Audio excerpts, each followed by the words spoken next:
glad to know that you guys are still with me. Well, in this video, we're going to go ahead in our understanding of how Microsoft Access operates. I'm just going to take us a step further to something interesting that you would want to keep in mind, particularly when you're working with your Access databases. It's very important that you understand these basic concepts, and we're going to introduce that. To introduce that particular concept, I'm going to open a fresh database template, more like a table, and go over to the design view. You remember that we said that essentially what you're doing as far as working with Access is concerned is that you're simply creating fields. So all what you do is that you're coming over to the design view and you're typically creating fields. I hope you remember that. And so we're entering fields like name of student, all dependent on what the database should do, and you're having a specific data type. Now, data type is what I intend to discuss with you in this particular video slide. And so before we go further in filling up this table, I'm going to take a moment to discuss data types. Okay, over here I mentioned that data type is basically a description for the content of a particular field. I think that's the easiest way I can put that. A description for the content of a particular field. That is to say, a data type determines what kind of data can be accepted for a particular field. And so going back to this particular table, we're saying that since the name of student describes just a name, which is generally going to be written in the alphabet or the English alphabet, we're then saying that the data type should be text. Now, if you click on the down arrow there or the drop down arrow, you'd see a whole lot of other data types, from a memo to number to date or time to currency, auto number, and the rest of them. Now, let's see a brief description of what some of these other data types are.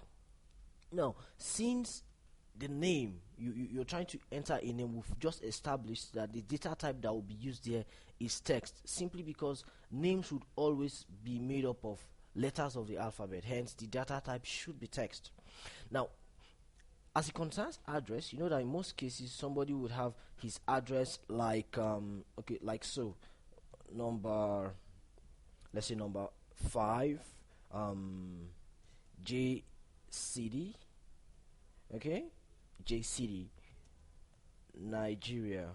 Let's put that word, Nigeria. Okay, so this particular address is not just specific to only text, neither is it specific to number. So we're saying now that a data type for text, or a text data type, allows you to enter information enter records for text and number. So it allows you to combine both of them. Are you following? Okay, now for your age, the data type that will be used there would then be number. Okay, simply because it's just made up of numbers. Okay, now your sex is going to be text. That is one option. Okay, and then the second option is going to be using a lookup.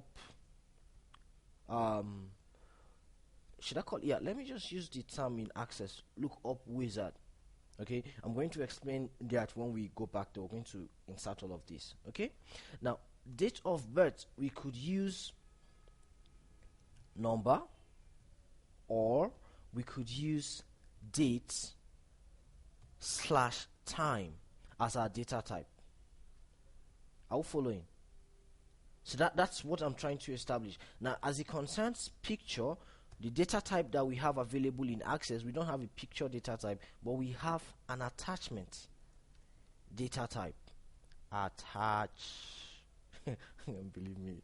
Okay, attachment. Did I spell that well? Attachment. No, I didn't. There should be an H there. Okay, so attachment. Okay, and then you want to probably give notes about the person. The data type that will be used there is going to be memo. So we're saying that when you're trying to enter information or records of this nature into a database, these are the data types that you'll be using. For name, that will be text. For address, that will be text. For age, that will be number.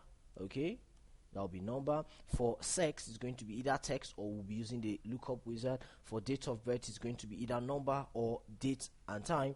And for picture, it's going to be attachment. And then for notes, it's going to be memo.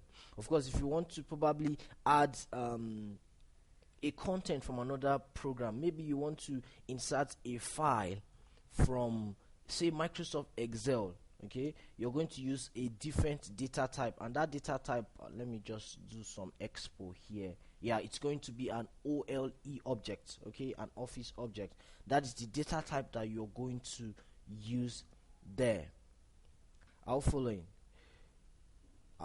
please. So essentially, we're then saying that data type are just trying to determine, like I mentioned here, what is going to be contained in a particular field. So if we're coming over here and we're saying we're having name of student, we're having address of student, we're having age, okay, we're having sex, we're having notes on this student, we're having pictures or picture of the student. We're just trying to change the data type now. So for name is going to be text, for address is going to be text, for age is going to be number, for sex is going to be either text or I mentioned the lookup wizard. I'm going to explain that in a bit.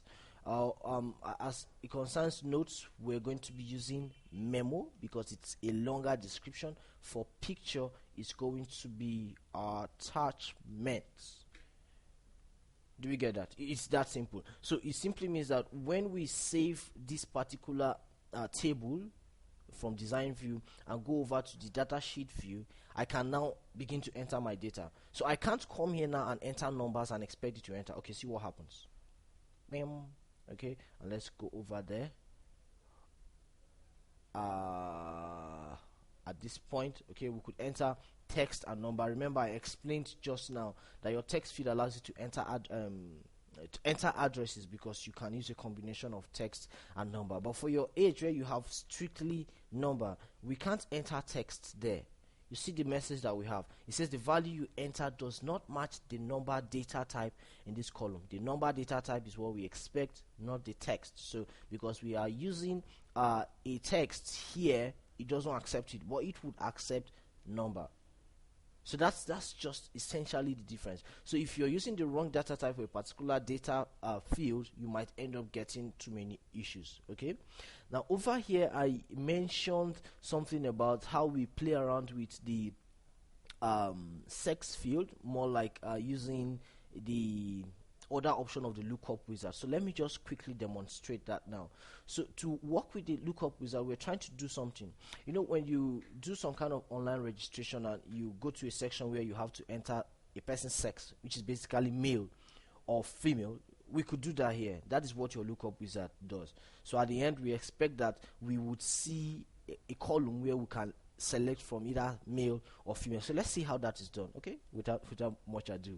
All right, so I'm going to click on the lookup wizard. That's the first thing I would want to do. And then here says several things. The wizard creates a lookup field which displays a list of values you can choose from.